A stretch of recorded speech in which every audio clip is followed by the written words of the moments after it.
এর আগের ভিডিও যারা দেখেছেন তারা জানবেন যে আমি বলেছিলাম মা দুর্গার গমন আগমনের কোন কোন দিন, সেই দিনে কিসে কিসে মা আসছেন সেটা নিয়ে আমি ভিডিও করেছিলাম।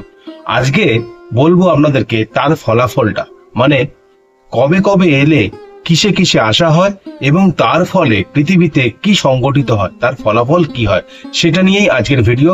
মন দিয়ে ভিডিওটা দেখুন লাস্ট অব্দি। রবি সোম গমন বা আগমন হলে, গজে আগমন হয় বা গমন হয়, তাতে সুবৃষ্টি হয়, খুব বৃষ্টি হবে, জলের প্রকোপ প্রচন্ড বাড়বে। মঙ্গল ও শনিবার ঘোড়ায় গমনাগমন হলে মনুষ্য সংসার ছত্রভঙ্গ হয়ে যাবে। তাহলে মঙ্গল শনিবার কি বললাম, ঘোড়ায় গমনাগমন হলে সংসার ছত্রভঙ্গ হবে। বুধবারে যদি গমনাগমন হয় মা দুর্গার, তাহলে সক্ষতা বৃদ্ধি পায়। বৃহস্পতি ও শুক্রবার দোলায় আগমন ও গমন ঘটলে দেশে মড়ক লাগে। এইবারে 2025-এ মা দুর্গা গজে আসছে এবং দোলায় যাচ্ছে।